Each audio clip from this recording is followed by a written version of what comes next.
There we go. Mel to the rescue, as always. What a lovely pair. Oh, I just hit my funny bone. Why'd they call it a funny bone? It's not funny. And then hopefully, a little bit of persuading.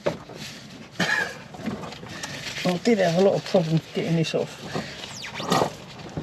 And I've got a feeling I'm going to have problems getting it back in. There you go. That is it. That's how easy that comes out. And there's the O-rings. So now I've got the new O-seals on, all I've got to do is try and push it back into place.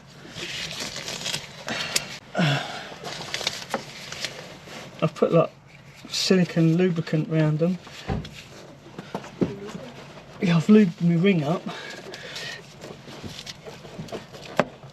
It's just, it's the top one in. That's it. See. Well, there you go. That was difficult to pull apart, and it was just as difficult to put back together again. The big question is, has it worked? Will Mary now stop going into the dreaded limp mode? Only one way to find out. Let's take a little trip somewhere.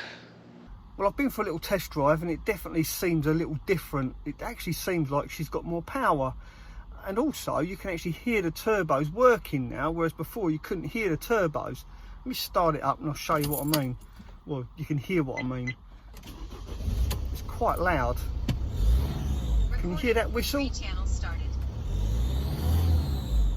And it's never done that before, ever. So in my mind, I'm thinking maybe that means the turbos are actually working, or they're on their way out. Just one more thing to sort out, I guess. I guess time will tell. Will it blow another pipe, or will she carry on going? To find that out, you're just going to have to keep watching. Well, I found the cause of the whistling noise. It's quite clear, well, to me anyway, that it is actually the turbo. Take a look at this. If I can show you this. There's the turbo spindle. This is the compression side. And you can see it's all shiny along these edges here. And that's where these blades have been touching the outside casing. And also, if we take a look at the casing, which I've put inside the van for safety, you can actually see a shiny part there. You can see where all the black is around the edge on the inside. That shiny part there is where the blades have been rubbing against this casing. So Mary definitely needed a turbo. Now, unfortunately, Mary has got two turbos. So as soon as I'm changing the top one, which is a small one, and the one that's easy to get to, I might as well do the bottom one as well. Well, I'm pleased to say I finally got my old turbo off. I didn't film taking this off because it was really stressful. This part of the turbo was really rusted into the exhaust manifold, but I wanted to remove this without damaging it, just in case they'd sent me the wrong turbo. And it was really difficult getting this out, and I have actually managed to bend these rear splines. You can see I just slightly bent them a little bit, but luckily I'm happy to report that the new turbo actually fit.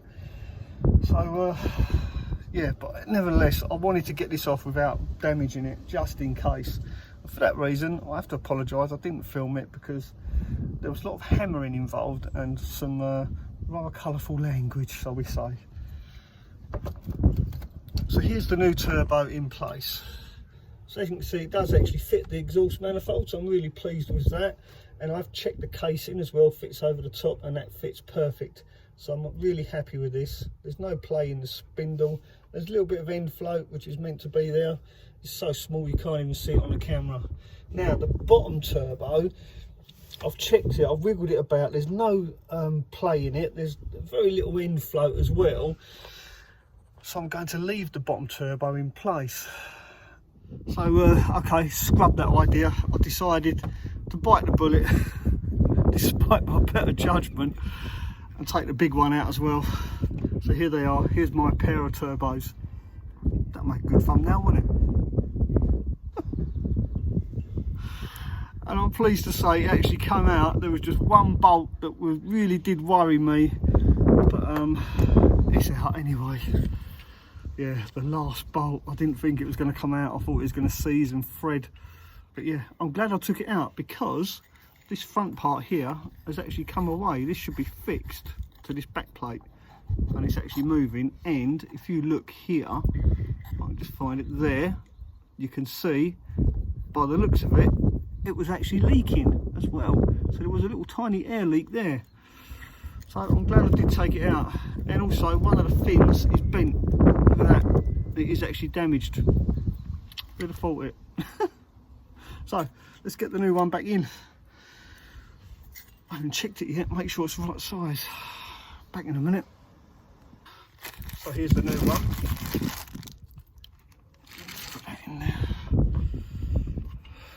And as you can see, this part does not move. It's not supposed to move. It is supposed to be fixed to this back plate.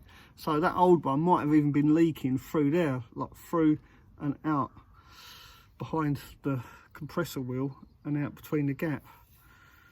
So maybe this was my problem. Maybe it was the bigger one after all. Well, they look the same.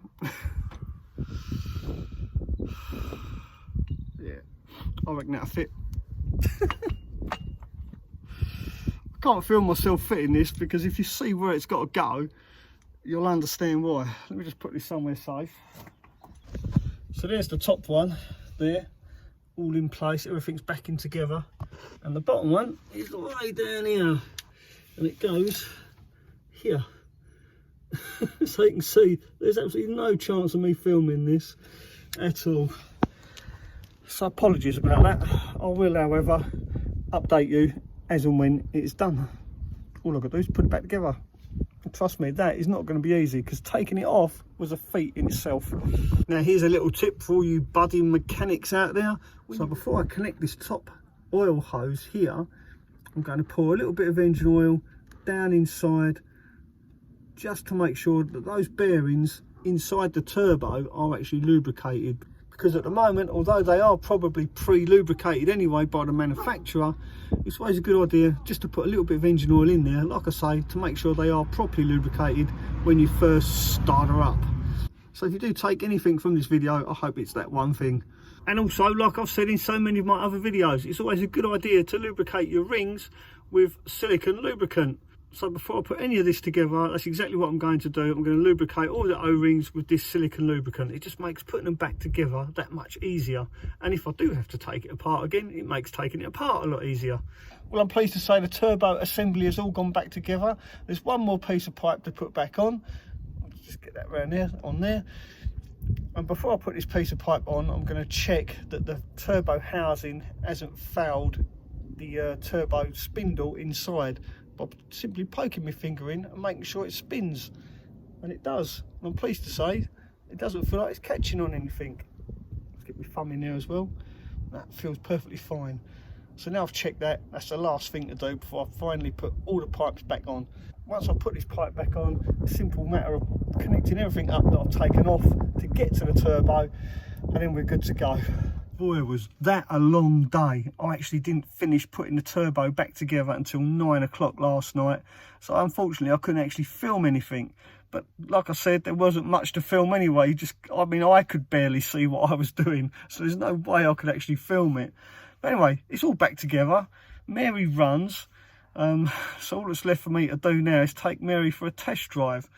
Now, due to the cost of fuel, as we know it's very expensive, I'm not just going to take Mary for a test drive just for the sake of taking her for a test drive.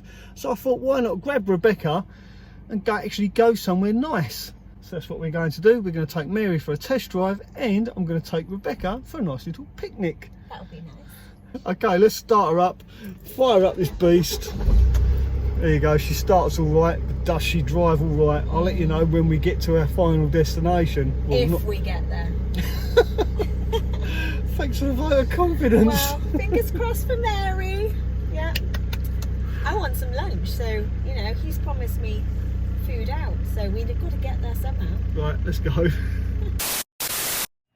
Right, we're currently in Aldi car park, and Mel has had to jump out and help the delivery driver park the Aldi delivery, because he has done it 4 times now, and he has come ridiculously close to Mary to setting the alarms off. They've literally just gone off, and Mel is here trying to help him reverse the HGV vehicle back into the delivery bay.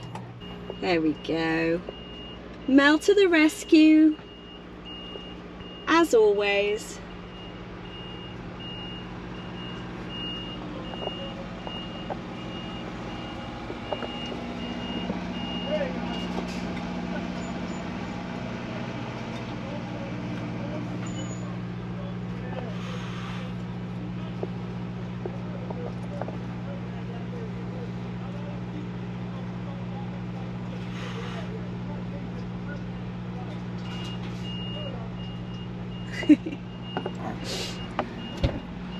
He's done it. He's done it, yeah, well done. Let's go do some shopping. Yeah, let's do it. Oh, Nice one, cheers for that, it's all buddy. right. And look, all the cars can come now back into Aldi. Look at how many cars. He did it. He did it, he did it. He got there. What was he saying to you at the end? Huh? I What just was said he thank you. Oh, that's all right. Well, I'm pleased to say we made it to the top of Painswick Hill with no dramas, no real issues at all, apart from a funny little funky smell, which I think come from the oil burning off the outside of the turbos. After all, they do get really hot. But look at the view. I'm not talking about Rebecca, although she's rather gorgeous. It's stunning up here, absolutely stunning. So we're going to stay here for a little while and have a bit of a picnic. I'm going to try out some new toys, see if we can cook on electricity. Rebecca's excited. But whether or not Mary continues to go into limp mode, I guess only time will tell. After all, she does go into limp mode quite randomly and sporadically, and there's no rhyme or reason to it either. So wish us luck. Hopefully Mary's fixed now. But if she's not, if she does go into limp mode again, I will definitely let you know. Thanks for watching. Ta-da for now.